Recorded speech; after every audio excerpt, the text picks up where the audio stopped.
We'll intervene whenever we decide it's in our national security interest to intervene. And if you don't like it, lump it. The problem with America is not that we go around marauding around the world imposing ourselves. The problem with America in the last 10, 15 years since the end of the Cold War, really in the last 60 years, is that we've been too slow to get involved. I don't know how many Iraqi civilians were killed, but I can assure you that the number is the absolute minimal that it's possible in modern warfare. Every nation in every region now has a decision to make. Either you are with us or you are with the terrorists. That land over there is yours. You'll go back to it one day because your fight will prevail and you'll have your homes and your mosques back again because your cause is right and God is on your side. Welcome to the darkened hour. Okay, so good evening, everyone, and good evening, Adam. Good evening, Richard. I should say hello, everyone. I have no idea what time people are listening to this at. But anyway, the subject of today's podcast is the so-called 20th hijacker, Zacarias Moussaoui. So we're going to run through the details of his arrest, what subsequently happened with the refusal to examine his laptop, and then what we learned at his trial. So, Adam, wherever you want to start there, I'm guessing of some biographical detail, but you jump in there. Sure. Well, the book was pretty interesting to read. Hang on, sorry, I didn't mention the book. So if it's fine, but just tell people what book. Okay. I mentioned, well, we're going to talk about him in general, but we've just both been reading this book. I heard you were going on Jihad by Mitchell Gray. Okay, so that's going to be like, we're going to draw particularly on that. Adam, I think I read it quite quickly, and I think Adam has compiled 20 pages of notes. So yes, go ahead, Adam. Go ahead. Well, the book was rather interesting in itself. It was referred to me by a friend, a fellow researcher, Nelson Martins, and I've always wanted to read the book because I myself was very interested in the Minnesota angle regarding the FBI and their connection to Oklahoma City. And there's a lot of similarities between the two agencies and a lot of critique in how they handled the Moussaoui case. Okay, just my opinion. Can you explain the relevance of Minnesota and geographically what that is to do with Oklahoma City? Bear in mind, people not in the US, so Minnesota, Oklahoma, where are they? Why are they related? And what has Minnesota got to do with Moussaoui?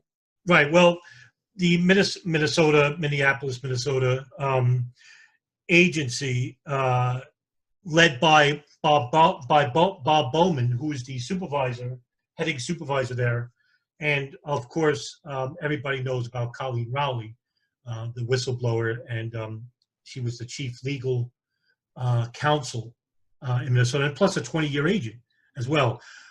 Oklahoma City is the focal point of the book, actually, only because this is where Zacarias Moussaoui flew from Pakistan to Oklahoma City, too. Zacarias Moussaoui, a little bit of background to him. Zacarias Moussaoui is a Moroccan. He lived in France for many years. He also has a brother. His brother actually wrote a book, and that's how I got acquainted with Zacarias Moussaoui. It was an interesting book, and the book itself, a short rundown, was based upon the biography of both the Moussaoui brothers and how they grew up in France and in Morocco, and they faced a lot of persecution, racism, religious prejudice as well. Moussaoui actually graduated college with high honors. He actually was an engineering student.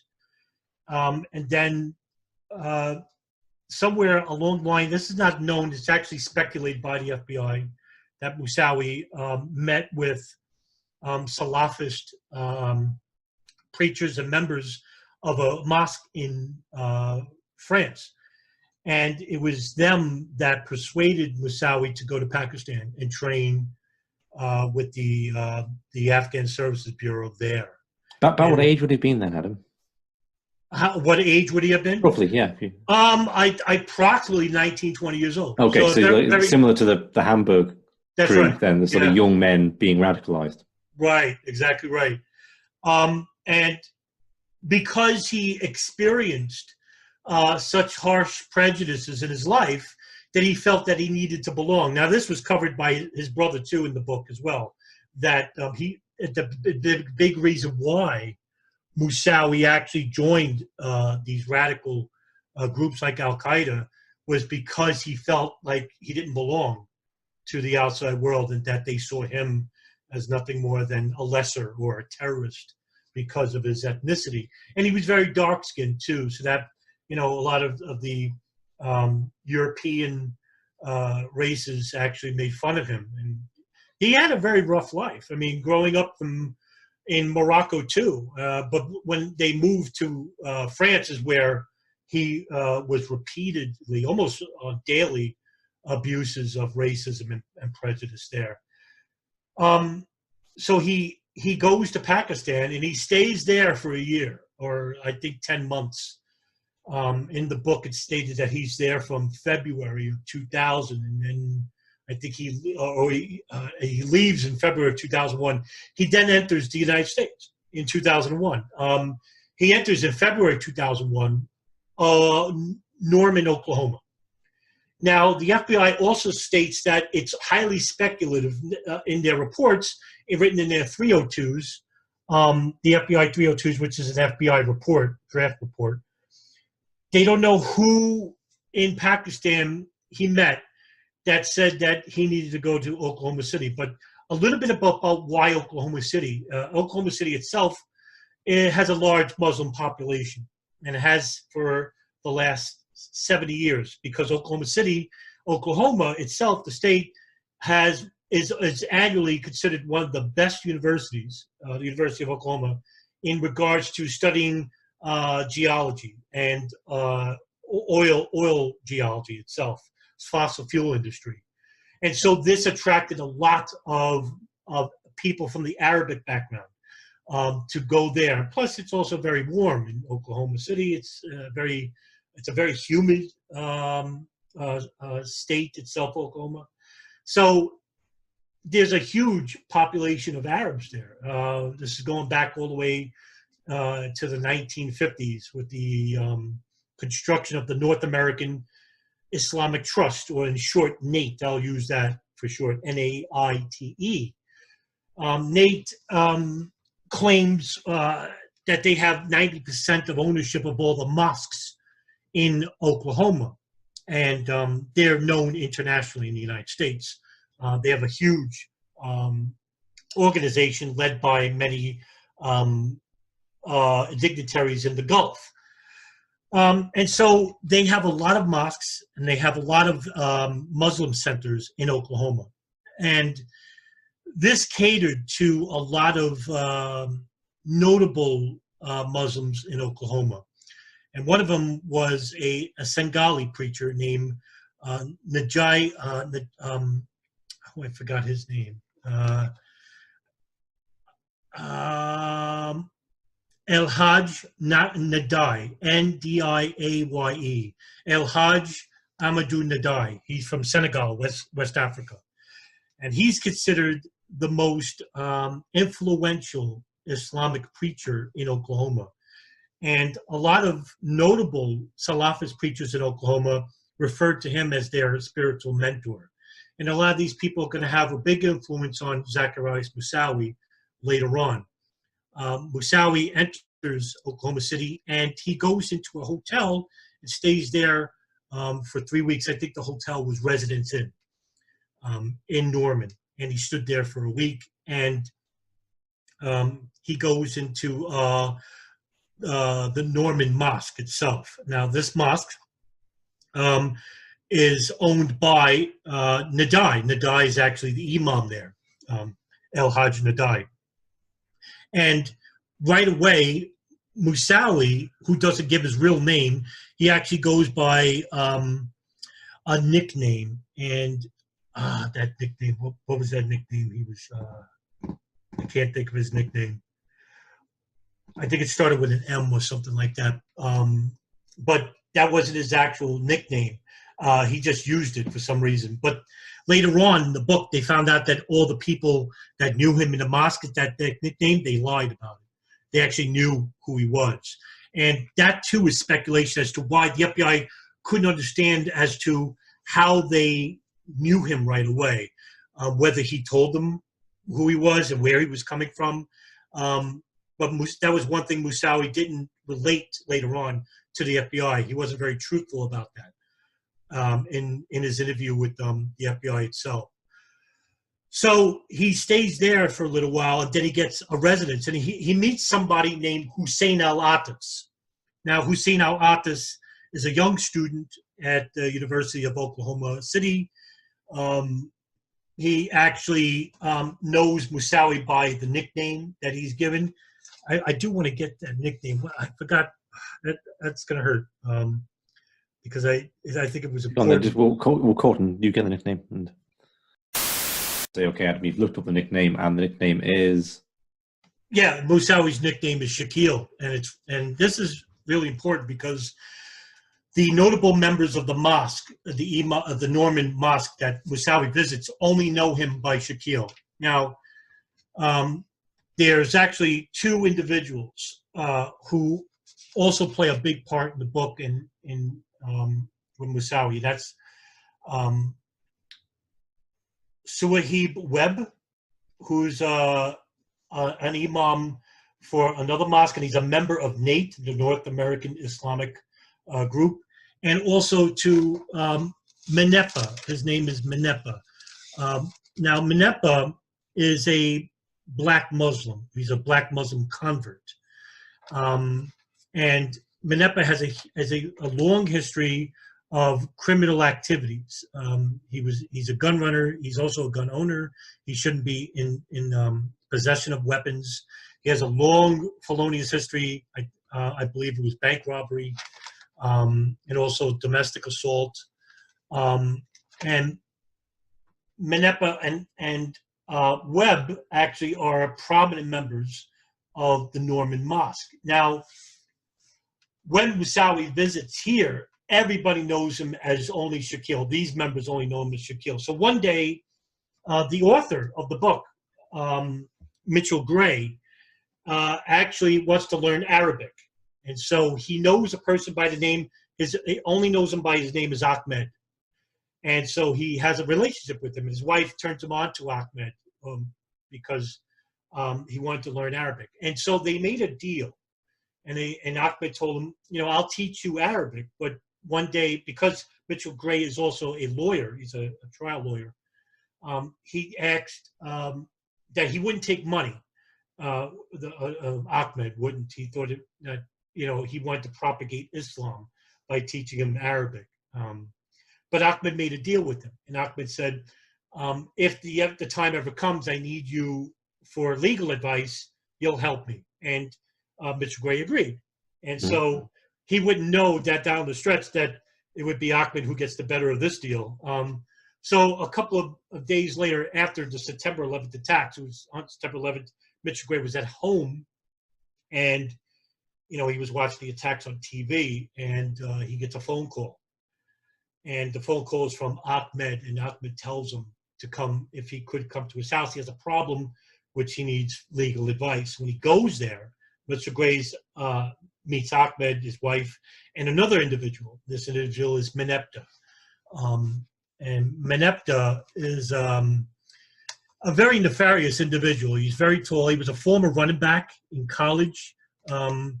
And he was, like I said, he had a criminal history as well. And he actually did most of the talking while he was there. So what happened was that he starts yelling at Mitchell Gray about how the FBI has arrested a brother from the mosque, and that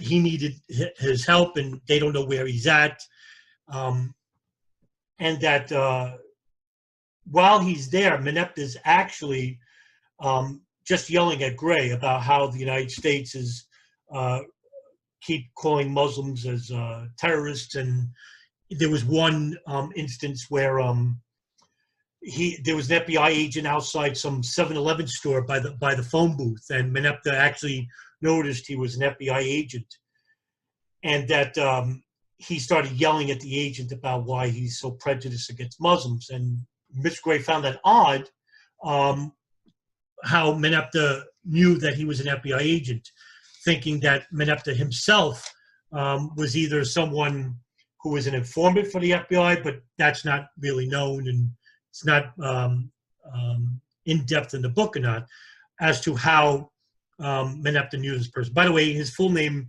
is Mujahid Abdul Qadir Meneptah, and I'm just going to use his last name as short, so that's why as Meneptah.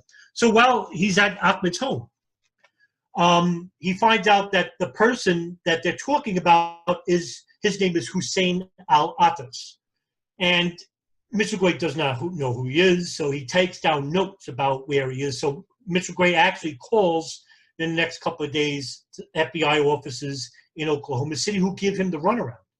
And so they, in essence, after a week, he finds out that he has been arrested by Immigration Natural Services and not by the FBI. He also finds out that he was arrested with another individual named Zacarias Moussaoui. Now, this is not known to Meneptah and not known to Gray, because Meneptah or Ahmed didn't tell Gray about Zacarias Moussaoui at the time. Not yet, anyway. So they find out that he's being held on $5,000 bond, Hussein al-Attas, at an INS center, and that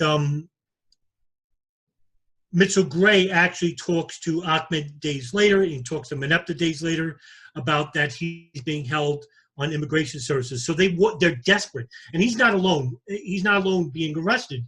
There was another individual named Ali that was arrested, Mukarram Ali. Mukarram Ali is a younger individual. Of course, Mitchell Gray doesn't know the link between Ali and al-Attas until much later, about why that's important, and I'll get into that in a bit. But it seems that Meneptah and Suhaib Webb want to bail out only al-Attas, but not Ali. They want to dismiss him. They don't think he's very important. So they go and they bail. Actually, Suhaib Webb goes and tries to get bail, but he fails in that regard. So Meneptah actually goes and bails him out with $5,000. Now, the money itself comes from the mosque in Norman. Now, according to Mitchell Gray in the book, this is important because when he goes to the mosque, he notices that there's a room on the side. And on the side of the room, there are two slots. One slot is for donations for Muslims in America, and the other slot is for donations to Muslims abroad.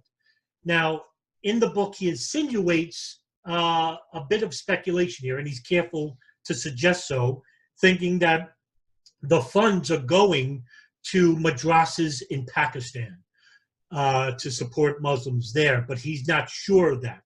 And later on, that this mosque, later on in the book, it was under investigation because the North American Islamic group was under investigation due to the Holy Land Foundation, which was under investigation by the FBI, and that they were found to be guilty of supporting Islamic radicals abroad. Al-Qaeda, As-Sahab in the Philippines as well.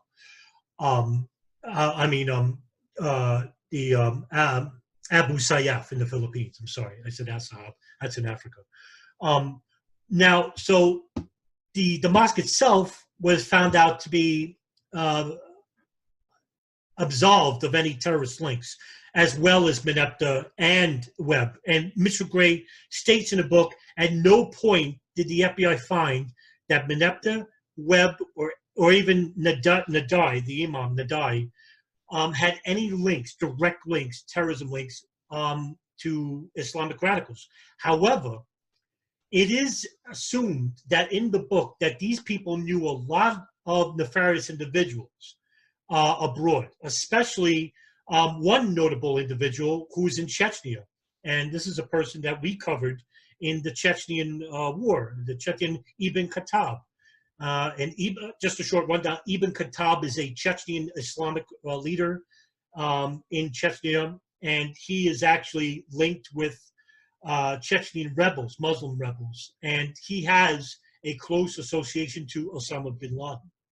So because of that connection, or that, as they say, the Kevin Bacon connection, where, you know, that person knows somebody, and that was the only the link to the Norman mosque itself, because the Imam Nadai knew Ibn Khattab, and Ibn Khattab knew bin Laden, but there is no actual direct connection with terrorist groups itself.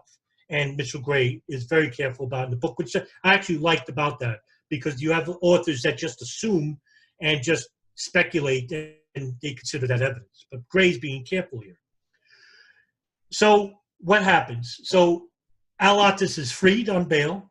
He actually states to the FBI that he's not going to go back he wants to go back to Norman.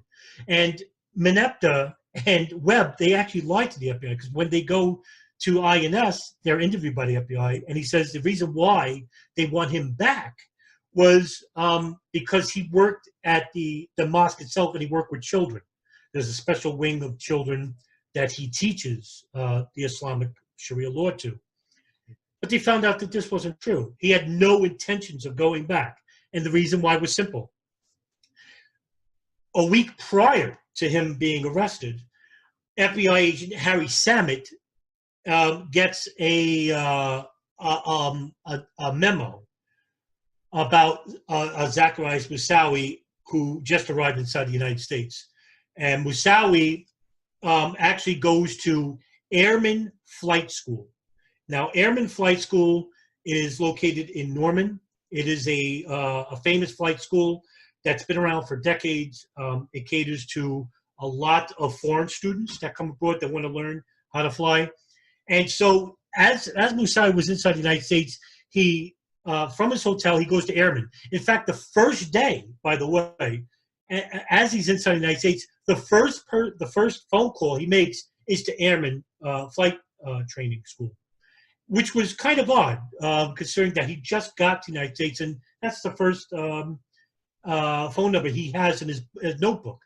So he called him 4 times. He speaks to the trainer there, and he goes there. And while he's there, he talks to the flight trainer about flying 747s, but not landing them. And this is really peculiar. He asks many odd questions. He's acting very suspicious. And so that trainer actually calls the FBI. And so he tells him about this instance about Moussaoui asking these strange questions about why he just wants to fly, not land. And so the FBI says, all right, we'll go and interview him. And then Harry Samet and another agent go into the residence that he's staying with Hussein Al-Atas. Now, Al-Atas claims that he doesn't know Moussaoui by name, just knows him as Shakil. He then invites Moussaoui to stay with him in his house. And later on, I'll tell you why this is a little bit peculiar, but at the time, nobody knows why. And so they go and interview Moussaoui, and Moussaoui is separated from Al-Atas. So one agent's talking to Al-Atas, the other one, Samet, is talking to Moussaoui. And so he's talking to Moussaoui, and Moussaoui can't give him a reason as to why he's inside the United States in the first place, about how he's getting money, because if later on it's found out that Ramzi bin Shabib, an Al-Qaeda link, an Al-Qaeda financier, who's supposed to be involved in 9/11 attacks as a pilot, but he can't get inside the country, is actually in Germany, and he's sending money to the hijackers and operatives here in the United States. So he wires Moussaoui $14,000 from Germany to I forgot the name of the place that Moussaoui received the money, but he receives the money itself. And so he can't tell the FBI how he's getting his funding because he doesn't have a job. So does that give a financial link? I mean, just an observation. It doesn't sound like he's very well prepped in terms of what to say and what not to say and how to maintain a cover, even compared to the other members of the Hamburg cell we looked at. And, you know, they did kind of things that drew attention to themselves too. Okay, like they left a laptop with a flight simulator Right. behind. Mohammed Attar is meant to have gone in and talked about crop dusting in a rental office somewhere, right? They regularly got speeding tickets. I say regularly, I think there's 2 or 3 of the hijackers got speeding tickets. Right. But just on the thing that they're receiving money from Ramzi bin al-Shabib, does that provide a financial link then? That if you could find Zacarias Moussaoui's account, you can trace it back to Ramzi bin al-Shabib, look at his outgoings, and see then that the various members of the Hamburg cell, and particularly the 3 pilots, are they also? Can you go from Zacarias Moussaoui to Shabib to the other 3 and uncover the network that way? Right, but in the beginning, the FBI didn't know how he was getting this money. That's the reason. I'm going to explain as to why that's important later. Because when they actually arrest Moussaoui later, they arrest Al-Attas, they arrest Moussaoui as well. They want. I might as well just bring it up anyway now. Moussaoui had actually 2 knives in his car. He actually rents a car as well, by the way. So he has a rental car, and he actually gets money to fly in this, to fly at airmen, to train at airmen flight industry. The money itself is located in the information that was retrieved from the laptop.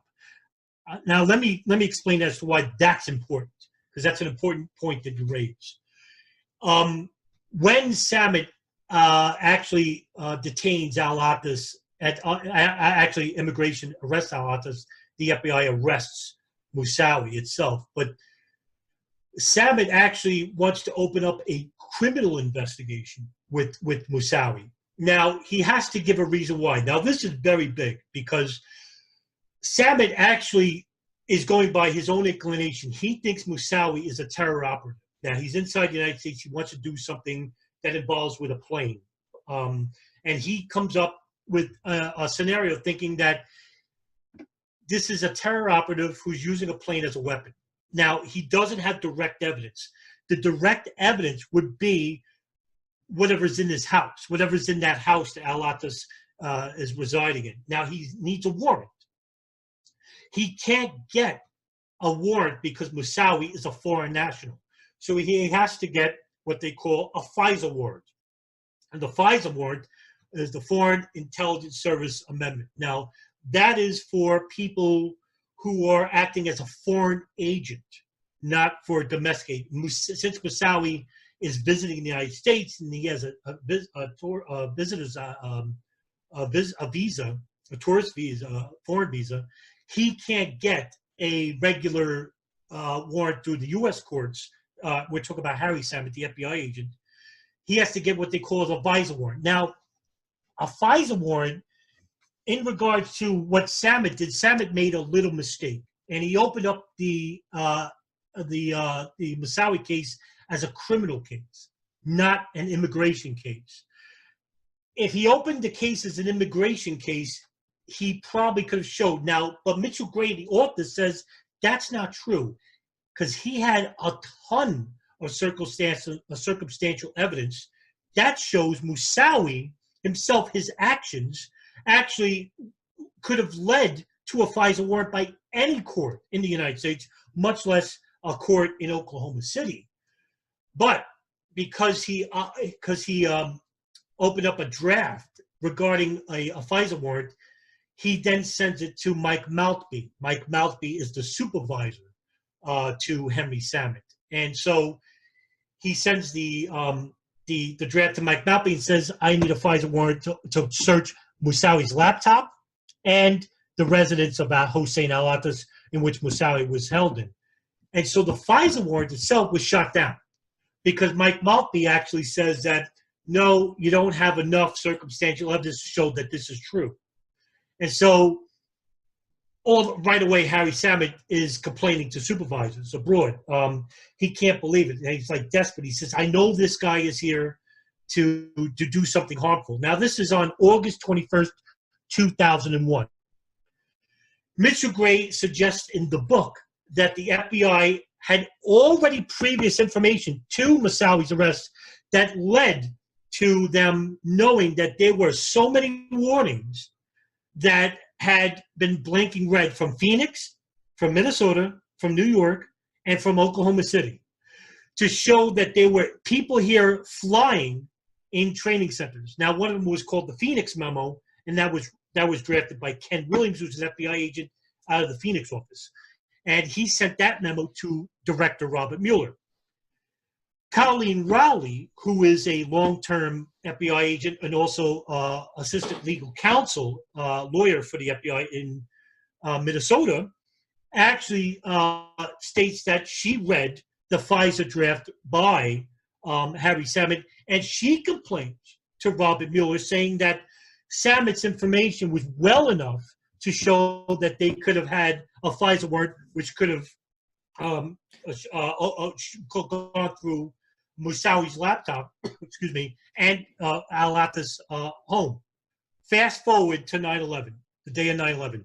Can I hold you before you fast forward, Adam? Sure. There's a factor of information from French intelligence being presented to Mike Maltby too right now. I don't know what he'd done, Zacarias Moussaoui, to raise a red flag with French intelligence, but well, yeah, two or three things actually.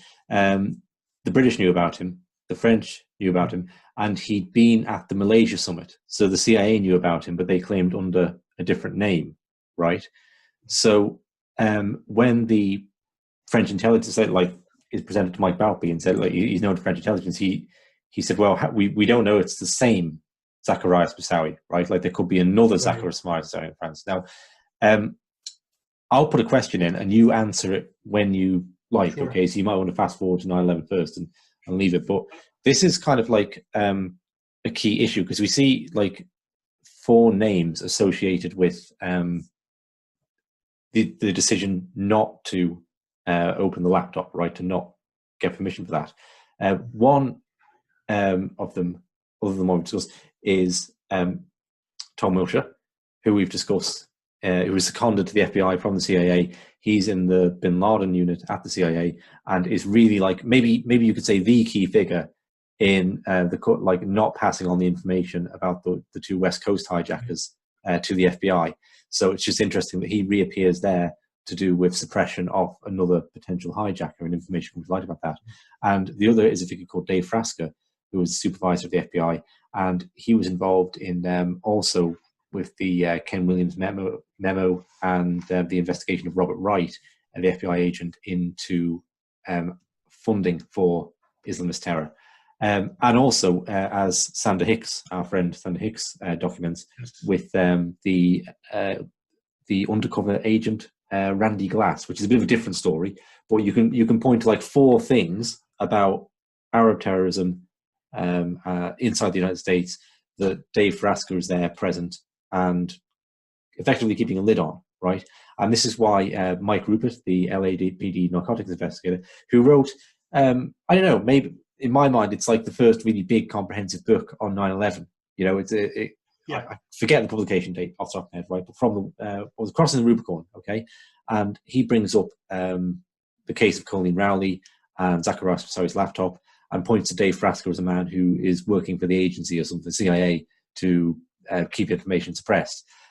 Mike taking like the conspiracy perspective that this was deliberate, okay? And Mike's point is that having worked for the LAPD and seen the FBI in action through the 70s and 80s, he said the idea that they wouldn't open, they would need a warrant to open a laptop is a joke, right? They're just like the FBI are total cowboys. They do whatever they want to do. So we get these 2 different visions because we've spoken to someone from the FBI and the image given is just, no, they had to be very careful because it's all going to be in court one day, and if they misstep in any way. So you have 2 different images the FBI presented from them being like very careful and under like severe legal restraint, really having their hands tied behind their back, and they have to double check everything, cross every T, dot every I. And then you have the other vision of like the FBI are cowboys, they're a law unto themselves, and there's no way they would have like not gotten a warrant or been concerned about violating the rights of some Moroccan French guy who's talking about like flying planes into buildings, right? So that's sort of the big question I have all dumped on you at once there. Now, you go ahead and fast forward to 9/11 or whatever you're going to do, but just that and pick up on that whenever you wish to. No, I'll actually, those are very good points you raised, and I'm going to try to answer most of them. But pre 9/11, yes. When Harry Samet sent his memo regarding the FISA warrant, he also contacted French intelligence. And French intelligence sent him information regarding Moussaoui while he was living in France, that they found out that he was commiserating with notable Salafist members at numerous mosques while in France. So they sent him a bunch of information showing that there's a link. Now, this is important because this is what the FISA warrant needs to approve for a FISA warrant itself. They have to show that there's a foreign agent known a direct link to terrorism, any terrorist operation, individual, or organization. Now, just alone with the French intelligence, that was alone, according to Colleen Rowley, according to Mr. Gray, the author of the book, in which he states that that was enough. Just that alone shows that, yes, you have a foreign agency, France, showing that Moussaoui did commiserate with notable terrorist organizations and individuals.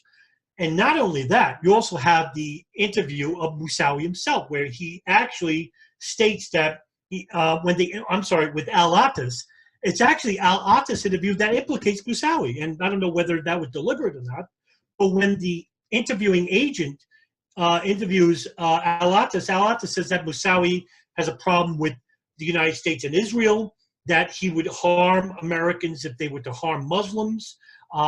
Another statement made by Al-Attas was that Moussaoui himself visited Pakistan, and Pakistan at the time was a known terrorist country hotspot. Those instances alone, right there, would have given any supervisor, FBI supervisor of any state, enough reason to approve for a FISA warrant. In regards to Dave Frasca, who is the FBI's, I think, the lead supervisor of the Radical Fundamentalist Unit, or the RDF, RDU, or RFU, I think. When Colleen Rowley actually complained to Bob Bauman, who's the supervisor of the Minneapolis field office, it was Dave Frasca who tells Colleen Rowley not to proceed with the investigation into Moussaoui because he thought that they might screw up something that was other investigations linked to Moussaoui elsewhere in the country, which really, that was quite a stretch, if you ask me. And I don't know whether that is true or not, but boy, it makes you wonder, like, why was Dave Frasca so adamant about not having Moussaoui's laptop? Which, by the way, Moussaoui is actually almost implicating himself, as well as his friend Hussein Al-Attas, about why Moussaui's there in the first place. Wanting to just fly planes and not land them, about why he's in the country in the first place. He actually lied to the FBI agent. So in regards to, I think with the Phoenix memo itself, the Arizona memo, it shows you that in previous, they had actually an informant that was responding to Ken Williams. And I forgot the guy's name, but he was actually a Muslim convert himself. And he actually knew about Hani Hanjour, who went to the University of Arizona in 1992, who was actually learning how to fly in the flight training schools in Arizona. And he told Ken Williams that there's a huge population of Arabs and Muslims during the mid-'90s, early '90s, that want to learn how to fly. And so Ken Williams wrote the Phoenix memo in 2000 and drafted it and sent it to Robert Mueller, the FBI director. Along with that, you also have Robert Wright, who is an FBI agent and who's a whistleblower, comes out later, and he's a lesser whistleblower. Nobody really knows about him. And he states that he was suppressed by superiors regarding the influx of Arab citizens, Muslim citizens from Afghanistan and Pakistan that want to learn how to fly planes as well. So you have all these agents and all these memos that are coming out months prior to 9/11 attacks, showing you, yes, there is, there's warnings here. and they think that there's a large terrorist operation plot that will happen inside the United States using planes. Now, if you want to go even further back than that to show that there was this inclination of using planes as weapons, go back to 1995 and the interview with Bajinka plot operator follower Abdul Hakim Murad, who, when interrogated by Philippine interrogators, one including Rodolfo Mendoza, who finds out not through torture, although they did torture Murad, but he actually was very nice to Murad, and Murad responded to him. Murad actually tells him that there are people inside the United States learning how to fly planes and that they're going to crash them into buildings. That information, that's 1995 now, that information was sent, all the information that Rodolfo Mendoza gathered, he sent to the FBI. His response was silence. The FBI did not respond to him, even though they got the information.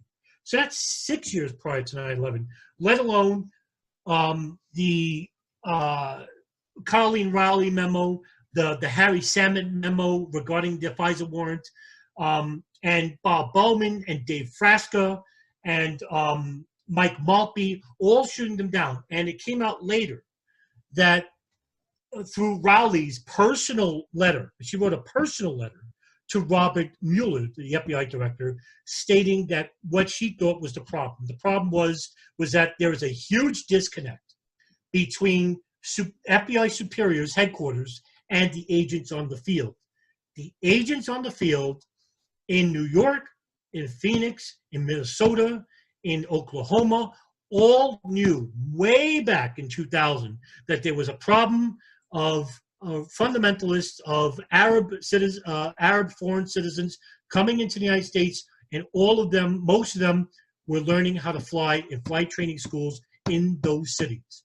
And it was a huge disparity, percentage of American students and Arab students. It was huge between the years 99 to 2001. And it's not like because it came out later that Mueller, before the 9/11 Commission, stated, quote, that he did not have any prior warnings about Arabs learning how to flight schools. Does that sound familiar? Because that's what Condoleezza Rice, Secretary of State to the Bush administration, said before the 9/11 Commission, in which she said, quote, "We had no idea that they would use planes as weapons," end quote. Now, not only did they commit perjury, Mueller and Rice, they had this information going all the way back to 1995, that these operators were learning how to use planes as weapons. Now, going back... Can I ask a point of clarification, sure. Adam? When you say there's a disproportionate number of Arabs learning to fly planes, okay, presumably the number of Arabs actively involved in learning to fly for terrorist reasons is tiny, right? We're talking about dozens. Okay, so is that a kind of cultural thing that Arabs like to, it's prestigious in Arab culture or something to be a pilot, or, and therefore the hijackers sort of get lost in that? What's with the disproportionately high number? Well, I should have been a little bit more clear. I'm glad you brought this up. During the period of 1999 to 2001, the percentage of Arabs in flight training schools, I think, this is coming from the Office of Inspector General Review of the FBI's handling of the September 11th attacks. In that memo, it stated that between 1999 and 2001, according to the FBI, by the way, agents of the FBI, that there was a huge influx between those years, as opposed to other years prior. A huge spike. It was like 200% spike of Arabs learning how to fly in flight training schools. Now, this is not to say that all of them were terrorists and they were all learning how to flight training. No, it just says, it shows that there was a good number of operatives, Al-Qaeda operatives, or operatives from some other radical organization that were inside the United States, and that they were learning how to fly in flight training schools. My problem there is that doesn't, to say it's like a spike in terms of percentage doesn't tell me much, because if it's like, if there's 200 Arabs in total learning to fly in US flight schools, and then there's like a 50% spike, well, that's only 300, and yeah, terrorism could account for that. So I can imagine, you know, because we only, of course, like all the focus is put on the 20 hijackers, Moussaoui included, right? But of course, you know, you talked about the hijacking, particularly the hijacking of Flight 23, which didn't happen, right? And the idea of 9/11 being a much bigger plot. So yeah, you can imagine maybe there are like in the low hundreds of hijackers, but I just don't have a clue whether there's like at any given time hundreds of Arabs learning to fly or thousands of Arabs learning to fly inside the United States. So would a figure of like tens or hundreds cause a spike? Right. Well, that's information from the FBI. They don't. The one thing about the Inspector General report of the FBI's handling an investigation of the September 11th attacks is that the FBI actually mismanaged a lot of information regarding the terror cells inside the United States. And the agents actually, like Harry Sammet and like Colin Rowley, state that that's the reason why the superiors in Minnesota and Oklahoma City didn't take this seriously. And that was the big complaint against Mueller, is that these agents from Phoenix and Minnesota and Oklahoma and New York were all stating that there was a lot of operatives inside the United States at that time, and that they tried to get the attention of their superiors and say, listen, from the information that we gathered, there's going to be a huge operation. They just don't know what cities. So, I mean, are you painting a picture where there are dozens and dozens into the hundreds of potential pilots training? I think there were hundreds. And the reason why was because during I wanted to say this flavor, I'll bring it up now because it's relevant. During Zacarias Moussaoui trial in 2006, it's Moussaoui's his own testimony states that there was a second wave of attacks inside the United States. Now, it's never clear which one Moussaoui is meant to be a part of. I don't forget, was he meant to be doing something on 9/11 itself, or was he one of the guys for the second wave? According to him, he was selected as the initial plot. But because, according to Moussaoui, he says that somehow he must have either fell out of favor with bin Laden or the Hamburg cell, that they demoted him to the second wave of attacks. Okay, and he was talking about flying into the White House, okay, which, if it's any of them, it's got to be Flight 93 if it's in the initial wave.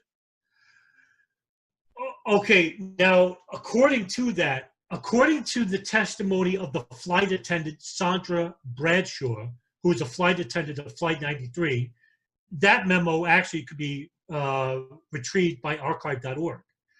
She states on the phone that she heard one of the hijackers state that they were going to crash into the U.S. Capitol. Whether they were going to or not, I don't know, but that's coming from... Did Ramzi bin al-Shabib say that as well, under interrogation? Again, but take that with a grain of salt. Yeah, because he's tortured. He was actually tortured, right. He's actually tortured. Now, because it's not really definitively known. Now, there were three targets that were supposedly for 93. It was the White House, the Capitol, and the monument, actually. I don't know if many people know about that. The Washington Monument was actually a target. The obelisk. Right, the obelisk. Now, what a strange target. Right, I don't know why. I mean, very hard to hit, I imagine, as well. I can't tell you. But I also heard that there was rumors on forums that World Trade Center 7 was a target, but it wouldn't have even reached... Yeah, okay, it's tangential. That's a big topic. Right, and that's appeared in anyway. And Ryan Dawson actually had that in his documentary. I imagine he might have retracted it now from like recent changes of perspective. But let's not go there because we could discuss that at the time. Right, that's a big topic, sure, right? Sure. But according to Moussaoui himself, now I think Moussaoui. By the way, Moussaoui actually went to trial in 2006, and he acted as his own lawyer. According to the judge, this was not advised, but actually the judge was surprised at the intelligence of Moussaoui, and he says that he actually knew more about legal U.S. law than most lawyers. And because the FBI, actually under Mueller, states that Moussaoui was just a dumb terrorist. You sort of get that impression, right? If he comes and says things like, oh, I want to learn to fly a plane, but I don't care about landing, right? It does sound like a pretty dumb guy. And then he's doing a ground performance in court. That's like... Right, and it doesn't, but it poses a problem. Like, is this guy either unprepared or is he playing the dummy, or is he really dumb and trying to look smarter than what he is? But if you go by what he did in his own trial, you would say, hey, that's pretty smart of him, because actually during the trial, he actually saw the writing on the wall. His lawyers tried to get him to go through the trial and try to plead not guilty. But Moussaoui changed his plea to guilty, and because of that, he actually admitted his part to the 9/11 attacks, because there was so much circumstantial evidence regarding him. Now, to go a little bit before that, to build up on it, after 9/11 attacks, of course, they get the warrant to search the premises of Hussein al-Attas and to search Moussaoui's laptop. And according to what they find in Hussein al-Attas' apartment, they find shin guards, fighting gloves, manuals for crop dusters, manuals for 747 planes, all this incriminating evidence. And on the laptop of Moussaoui, a lot of it's redacted from public view. But what they found, what's public, according to Mitchell Gray, the author of the book, states that in the computer, they found crop dusting materials and chemicals, and as well as manuals on how to fly 747s. But the majority of the information in the laptop is not made for public view. So there was a lot more information that we still don't know that's in the laptop, even today, to this very day. It's still okay, because Robert Mueller said it wouldn't have led to stopping 9/11, right? That's what he says. Now, Yeah. according to Sabat and Rowley and Ken Williams and all those agents from Phoenix and Minnesota and Oklahoma City, they say that with the information that they got from Moussaoui after 9/11, that information would have stopped part of the 9/11 attacks, at least, at the very least. Yeah, so, I mean, what I read on History Commons and on, oh, sorry, his name just left my, disconnected us, Kevin Fenton's article on this, he says connections to 11 of the hijackers could have been directly made. And then Ramzi bin al-Shabib is in there, and that leads you other places too, right? So, just I'm going to bring in George Tennant as an angle here, because George Tennant made a trip to see President Bush when he was on holiday in Texas, right? Which Tennant then forgot that he made this trip. Okay, and it was August the 21st. I didn't think to say this before the interview, so I didn't note down the date, right? And so, yeah, you tell me if I'm saying anything wrong here, but as I recall, that's the trip that he forgot about, right? When he was in front of the 9/11 Commission. And that just doesn't seem in any way credible that he forgot. I mean, I don't believe he forgot about it at all, right? So it just, you can't obviously say what he spoke about, but you can put those two dots right alongside each other. That it's right at the time of Zacarias Moussaoui's laptop being discovered and him being arrested. And then Tennant is reported to, when he was informed of the attacks on 9/11, to have said, I wonder if it's got something to do with that guy in Minnesota. Bingo. That leads right into Tom Wilshire, right? Because that's what you brought up before, a point about Tom Wilshire. Yes, Alex Station, the deputy director of Alex Station was Tom Wilshire. His superior was Scheuer, but Scheuer was replaced by Richard Blee in 2000, in 1999, excuse me. Yes, unbelievably, Tennant actually not only says that to the 9/11 Commission, but also to the Joint House Inquiry, because he actually is interviewed by the inquiry itself. The Joint Inquiry testimony of Tennant is a lot more revealing than 9/11 Commission. Now, he says that to Tim Romer. Tim Romer is actually the 9/11 Commission member who states that you only visited the president once in the month of August. And Tennant responds that, quote, yeah, either he's on leave or I'm here and on leave itself. He's in Texas because Bush was in Texas at the time, and Tennant was on leave. And he doesn't explain why he's on leave, but he says that he doesn't see the president at all in the month of August. But he sends a briefer, a CIA briefer, a daily presidential briefer to the ranch on the 21st.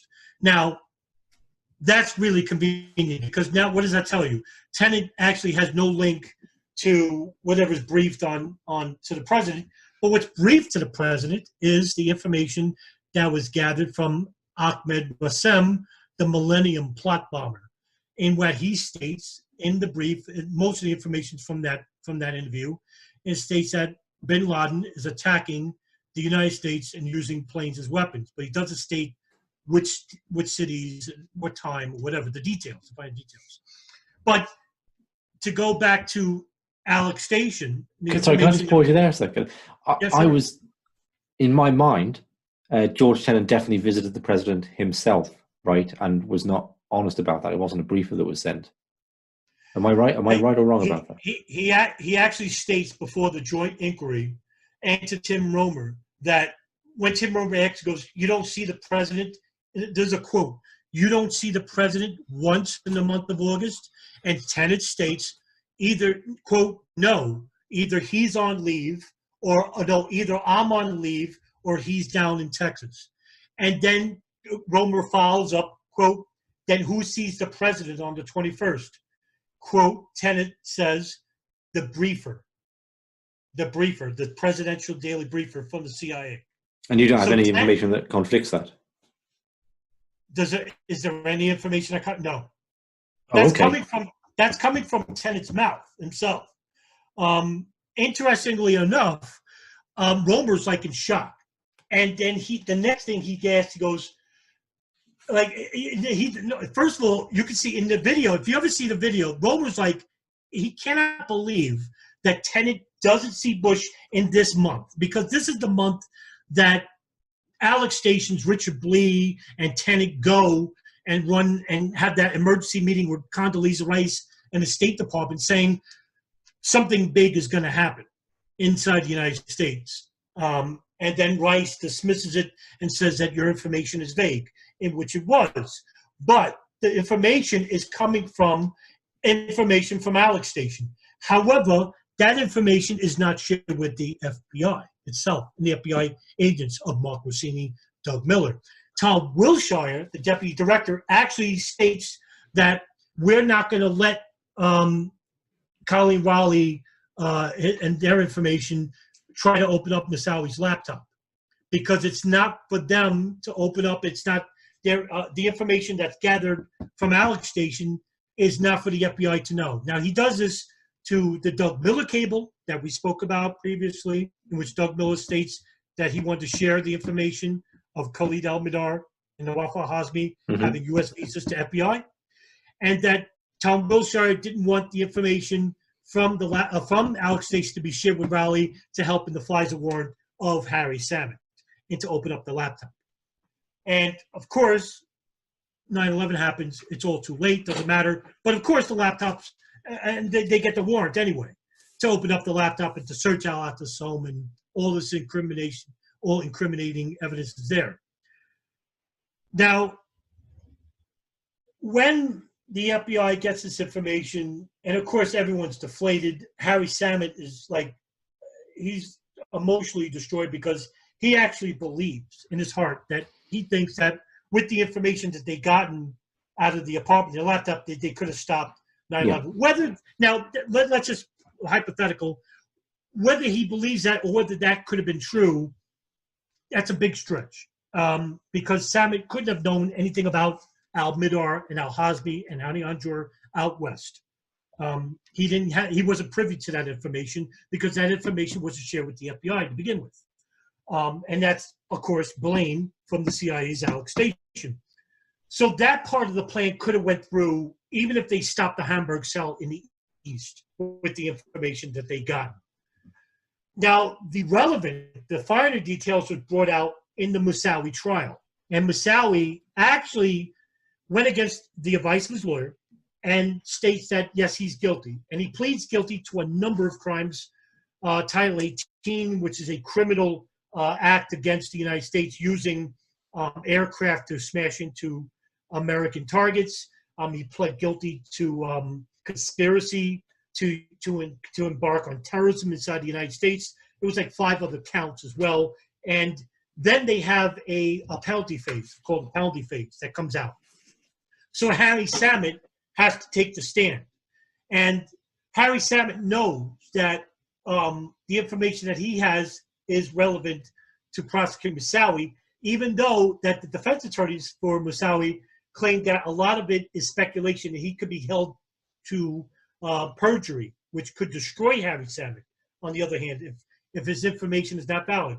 But it came out that Samet's information about Moussaoui, his previous inclinations, will not just prosecute Moussaoui, but was well enough to get that FISA warrant.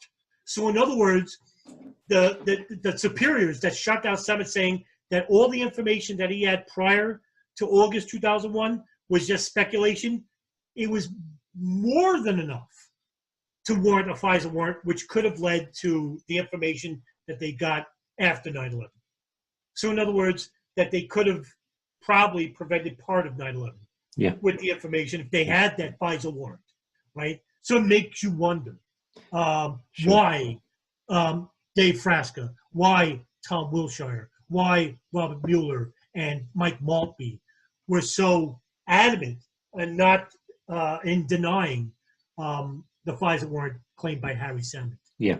And you just left with two narratives, right? I mean, Colleen Rowley is never critical as she has been of the actions of the FBI people we've mentioned, has never said it was a conspiracy or anyone wanted it to happen. No, much like Mark Rossini says about what went on at Alex Station, the FBI officer seconded there, right? FBI agent seconded there. So and on the other hand, you have people like Mike Rupert writing his Crossing the Rubicon book, where he does make that case. And it's like a paradigm shift almost, like there's two ways of seeing this, of interpreting this data, I suppose. Yeah, to go back to your point about Rowley. Now, Rowley wrote two memos, one to FBI superiors and one personally to Robert Mueller, the FBI director. Rowley was quite careful in her memo to Mueller, but she did state that, yes, the FBI didn't maliciously intend to not share the information or to deny the FISA warrant, but she said that there was a huge disconnect between the agents on the field and superiors itself. Yeah. And that she says that that just alone from the French intelligence that was shared with Samet should have been enough for the FISA warrant to be approved. But she also said that agents that were desperate to get into Moussaoui's laptop wanted a criminal warrant based on the intelligence from the intelligence that the French divided. And she stated that FBI superiors did not take the threats of previous instances of the memos that were coming from Phoenix of terrorism seriously. But she did say, and to get to your point, she did make it clear that she said to Mueller that she did not think that superiors in Minnesota, in Oklahoma City, did it maliciously. And that was to not label her as a conspiracy theorist. Sure. She actually said it was a joke that was made in the office about, like, the higher-ups working for bin Laden or something. It was a joke that was made. That's exactly. Yeah. I thought it was a smart move by her point, by the way, to make sure of that. Yeah. Because she has no evidence to suggest so. Sure. So, that's my question list concluded. So there's anything like you'd like to say, I'll hand it over to you in a second to do that. I've been lucky, in the two reasons. I had a copy of The Watchdogs Don't Bark, John Duffy and Ray Nowazewski's book next to me. And I happened to have opened it on the right page for the Tennant thing, where it's talking about Tim Romer questioning Tennant in the commission. And he asked him about seeing the president between August 6th and September 11th. And Tennant said he didn't. I didn't see the president. I was not in the briefing system during this time. He was on vacation. I was here. So Romer repeated the question. And exactly as you describe it, Romer sat for a moment just staring at Tennant, seemingly unsure of what to make of his testimony. Because they went back and forth with Tennant repeatedly denying that he saw him. And then after the session closed, I'm reading from the book here, with the final public interviews of the CIA director now in the rear view, Tennant's staff messaged the commission that he had misspoken. Tennant had in fact spoken of Bush at least twice on August 17th and 31st. Spoken with him by phone? It doesn't say. I don't know if the memo said, right? I'm actually thinking it was again, his name just left my head. The CIA guy, Ray. Help me out here, Adam. Ray. He was the guy that did the daily brief. Ray McGovern. Ray McGovern. Yeah, McGovern. it was in an interview. I'm pretty sure I've heard this in an interview when John Gold interviewed Ray McGovern. They talked a lot about Tennant's connections with that. So before we put this out, I'll re-listen to that and see if I can get clarity. But the memo said he spoke to him twice, and when Thomas Keane was asked about it, he said, "I don't think Tennant misspoke. I think he misled." Hi everyone, just an insert. I checked this out after we recorded, and George Tennant did fly to see the president on his vacation on August 17th. And that's what makes it so incredulous that he forgot that. It's just not believable. And then obviously raises the suspicion that if he lied about that, he probably lied about what was said there too, or at least with no reason to believe him. And this is something Ray McGovern does address in his interview with John Gold, which I will link to in the info box. Okay, back to it. Which is interesting, but I think it goes back to your point. I think that was regarding Moussaoui's laptop, actually, because there was too much coincidental. There's too much coincidences here, because remember, he gives the presidential daily brief to the briefer on the 21st. That's the same day Moussaoui's arrested. Right. So that's what I think that was the reason. But why? So because Tennant doesn't explain why, right? He doesn't explain why. And he doesn't explain what was stated in those calls, right? So that leads up to the imagination as to what they could have been talking about on the 31st. And what was the other date? The 6th? The 3rd? Or the 8th? 17th and 31st. The 17th and 31st. The 17th is a little too early. I would like to know what they were talking about at that time, if that's the case. But then again, why would Tennant not tell the commission that he spoke with Bush twice? Interestingly enough, I find to me it's pretty incriminating. Yeah, absolutely. Because I you know what? Maybe now that I'm thinking about it, he would have to explain what they were talking about, and maybe that's what he didn't want. Maybe that's what he wanted hidden from the 9/11 Commission. But why? That's the question. Yeah, there's more in there about Tennant not mentioning it actually in the book, and in John Gold's interview too, I think. So I might actually just look that up before we pop this out and put an insert maybe if I find something in there that clarifies that, because they do talk a lot about why. Right. So yeah, I won't include what I'm saying now. I'll cut this bit. So I'll come back in with a question. Okay, Adam, anything else you'd like to say on this before we conclude? Sure. The book by Mr. Gray, I heard you were going on jihad. I thought it was an excellent book. It did go into detail about Moussaoui, why he entered the United States and the crimes that he himself admitted to itself. Incidentally, Mr. Gray really is off the radar, it seems, much like in the way of Kevin Fenton and Paul Thompson. These guys wrote excellent books, and you never hear from them again. And, leads me to question as to why we have not heard from them again. Okay, well, speaking of Kevin Fenton, I will link to his article. It's very concise, references History Commons, and really goes through this incredibly well. That's an article on newsbud.com, so I'll link to that in the comments box below. Too. Okay, thank you very much, Adam. And thank you, Richard. We'll see you next time. Hi, everyone. After we finished, we realised we'd neglected to mention the 2014 story of Zacarias Moussaoui accusing two senior Saudi royals of funding the 9/11 attacks, Prince Turki Al Faisal and Prince Bandar bin Sultan, through his wife, Princess Haifa Al Faisal. Adam addresses these claims here in the context of the wider evidence for Saudi government support. Moussaoui actually fingered Faisal first, because Faisal was then the Saudi intelligence chief at the time, and that would make a little bit of sense because it was Faisal who met with bin Laden before he goes to Sudan and offers a reprieve of sorts, because at the time bin Laden was actually held in a house arrest and his passport was taken away. And it was bin Faisal, according to Seymour Hersh, in an article he wrote a while back. It was Prince Turki Al Faisal, who meets with bin Laden in his home, and he tells him, "Well, we have an idea." He goes, "We'll let you have your businesses back, your assets back to your father's construction program, which is the Saudi bin Laden group. Have you all your assets and relinquish your passport, but you can't live in Saudi Arabia."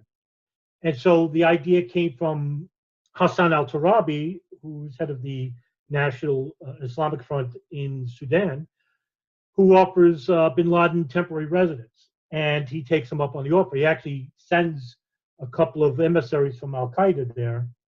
One of them was al-Banshari. And he says that, yes, this is a theocratic type of government. And so bin Laden goes and takes everybody with him, slowly but surely. Moussaoui, during the course of the trial, hints that there were Saudi intelligence operatives funding the 9/11 operation.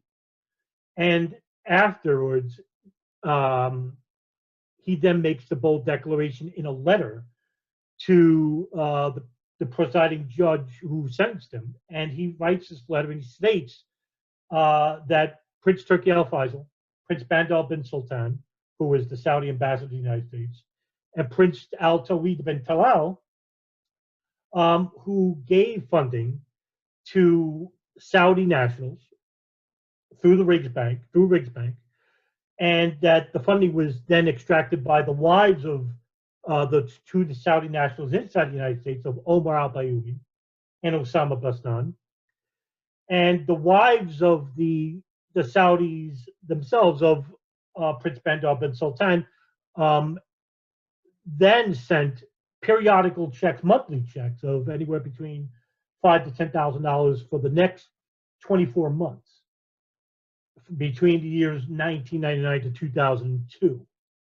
So this funding is going directly to third-hand accounts, to the hands of two people out west. That's Khalid al-Mihdhar and Nawaf al-Hazmi.